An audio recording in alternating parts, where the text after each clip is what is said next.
Rubber ಗಿಡವನ್ನು ಎಲ್ಲರೂ common ಆಗಿ ನೋಡಿರ್ತೀರ. ಈ ಒಂದು ವಿಡಿಯೋದಲ್ಲಿ ನಾನು ಕಂಪ್ಲೀಟ್ ರಬ್ಬರ್ ಬಗ್ಗೆ ಮಾಹಿತಿಯನ್ನು ನೀಡಿರ್ತೀನಿ. ಕೊನೆವರೆಗೂ ವಿಡಿಯೋವನ್ನು ನೋಡಿ. ಒಂದು ಸಲ ಈ ಮರವನ್ನು ನಾಟಿ ಮಾಡಿದಾದಮೇಲೆ ನಿಮಗೆ 6 ವರ್ಷಕ್ಕೆ ಇದರಿಂದ ನೀವು ಏನು ಪ್ರೊಡ್ಯೂಸನ್ನು ತೆಗಿಬೋದು. ಅಂದರೆ ಮರದ ಸುತ್ತಳತೆ ಬಂದು 20-21 ಇಂಚಷ್ಟು ನಿಮಗೆ ಮರದ ಸುತ್ತಳತೆ ಇದ್ದಾಗ ನೀವು ಈ ಹಾಲನ್ನು ನೀವು ಎಕ್ಸ್ಟ್ರಾಕ್ಟ್ ಮಾಡ್ತಾ ಹೋಗ್ಬೋದು. ವರ್ಷದಲ್ಲಿ 7-8 ತಿಂಗಳು ಈ ಲ್ಯಾಟೆಕ್ಸ್ ಅನ್ನೋದು ನಿಮಗೆ ಸಿಗುತ್ತೆ.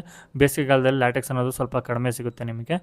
ಮತ್ತು ಒಂದು ಸಲ ಇದು ಹಾರ್ವೆಸ್ಟಿಗೆ ಬಂದಮೇಲೆ ನೀವು ಡೈಲಿ ಇದನ್ನು ಕ್ಲೀನ್ ಮಾಡ್ಕೊತ ನೀವು ಏನು ಆ ಸ್ಲೈಸಸನ್ನು ತಗೊತಾ ಇದ್ದರೆ ನೀವು ಡೈಲಿ ಇದರಿಂದ ಹಾಲನ್ನು ನೀವು ತೆಗಿಬೋದು. ಡೈಲಿ ಇದನ್ನು ನೀವು ಅಲ್ಲಿ ಸ್ಕ್ರೇಪ್ ಮಾಡಬೇಕಾಗುತ್ತೆ. ಏನು ಹಾಲು ಬರ್ತಕ್ಕಂಥ ಜಾಗದಲ್ಲಿ ನೀವು ಸ್ಕ್ರೇಪನ್ನು ಮಾಡಿದಾದಮೇಲೆ ಏನು ಡೈಲಿ ಇದರಲ್ಲಿ ಈ ಬೌಲಲ್ಲಿ ಕಲೆಕ್ಟ್ ಆಗ್ತಾ ಹೋಗುತ್ತೆ.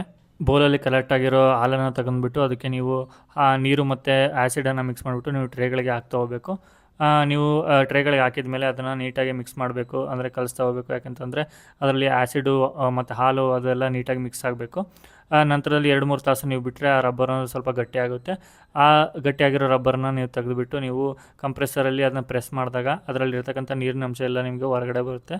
ಅದಾದಮೇಲೆ ಅದನ್ನು ಏನು ಮತ್ತೆ ಕಂಪ್ರೆಸ್ ಆಗಿರುತ್ತೆ, ನೀರೆಲ್ಲ ಹೊರಗಡೆ ಬಂದಿರುತ್ತೆ, ಅದನ್ನು ತೆಗೆದುಬಿಟ್ಟು ನೀವು ಸರ್ಫೇಸನ್ನು ರಫ್ ಮಾಡ್ತಾ ಹೋಗಬೇಕಾಗುತ್ತೆ. ಶೀಟನ್ನು ರಫ್ ಮಾಡಿದಾದಮೇಲೆ ನಿಮಗೆ ಈ ಥರ ಶೀಟ್ ಅನ್ನೋದೊಂದು ಸಿಗುತ್ತೆ. ಈ ಶೀಟನ್ನು ನೀವು 4-5 ದಿವಸ ಒಣಗಿಸಿದಾದಮೇಲೆ ನೀವು ಈ ಥರ ಬ್ರೌನಿಷ್ ಸ್ಟೇಟಲ್ಲಿ ಬಂದಿರುತ್ತೆ. ಈ ಬ್ರೌನಿಷ್ ಶೀಟ್ ಆದಮೇಲೆ ಇದನ್ನು ನೀವು ಮಾರ್ಕೆಟಲ್ಲಿ ನೀವು ಮಾರ್ಬೋದು. ಈ ಒಂದು ಶೀಟ್ ಬಂದು ನಿಮಗೆ 550 ಗ್ರಾಮು ನಿಮಗೆ ತೂಕ ಬರ್ತದೆ. ಇವಾಗ ರೇಟ್ ಬಂದು 1 kgಗೆ ನಿಮಗೆ 220-230 ರೂಪಾಯಿ 1 kgಗೆ ರಬ್ಬರ್ಗಿದೆ ನಿಮಗೆ. ಮತ್ತು ಯಾವುದೇ ಕಾರಣಕ್ಕೂ ಈ ಶೀಟನ್ನು ನೀವು ಮಳೆ ನೀರಲ್ಲಿ ಅಥವಾ ನೀರಿನಲ್ಲಿ ನೆನೆಸಕ್ಕೆ ಹೋಗಬಾರ್ದು. ಅಕಸ್ಮಾತ್ ಏನಾದರೂ ನೆಂದರೆ ಈ ಥರ ನಿಮಗೆ ಫಂಗಸ್ ಅನ್ನೋದು ಡೆವಲಪ್ ಆಗ್ತಾ ಹೋಗುತ್ತೆ. ಇದಕ್ಕೆ ರೇಟ್ ಕಡಿಮೆ. 1 ಎಕರೆಗೆ ನಿಮಗೆ ಎಷ್ಟು ಗಿಡಗಳು ಬೇಕಾಗುತ್ತೆ ಅನ್ನೋದು ನೋಡೋದಾದರೆ 1 ಎಕರೆಗೆ ನಿಮಗೆ 180-200 ಗಿಡಗಳು ನಿಮಗೆ ಕೂರುತ್ತೆ. ಇದರಲ್ಲಿ ಯಾವುದೇ ಪ್ರಾಡಕ್ಟ್ ಕೂಡ ವೇಸ್ಟ್ ಆಗೋದಿಲ್ಲ. ಅದು ಬರ್ತಕ್ಕಂಥ ಏನು ಗಟ್ಟಿ ವೇಸ್ಟ್ ಏನು ಸಿಗ್ತದೆ ಅದನ್ನು ಕೂಡ ನೀವು ಮಾರ್ಕೆಟಲ್ಲಿ ಮಾರ್ಬೋದು. ಮತ್ತು ಇದರಲ್ಲಿ ಸ್ಲೈಸಸ್ ಕೂಡ ಏನು ಬರ್ತದೆ ನೀವು ಏನು ಸ್ಕ್ರೇಪ್ ಮಾಡಿದಾದಮೇಲೆ ಅದನ್ನು ಕೂಡ ನೀವು ಮಾರ್ಕೆಟಲ್ಲಿ ನೀವು ಅದನ್ನು ಸಹ ನೀವು ಮಾರ್ಬೋದಾಗಿದೆ. ಆ್ಯಂಡ್ ಇದೇ ಥರ ಕೃಷಿ ಬಗ್ಗೆ ಹೆಚ್ಚಿನ ವೀಡಿಯೋಗಳಿಗಾಗಿ ಈ ಪೇಜನ್ನು ಫಾಲೋ ಮಾಡೋದನ್ನು ಮರಿಬೇಡಿ. ಮತ್ತು ಆದಷ್ಟು ರೈತರಿಗೆ ಈ ರೀತಿಯನ್ನು ಫಾರ್ವರ್ಡ್ ಮಾಡಿ.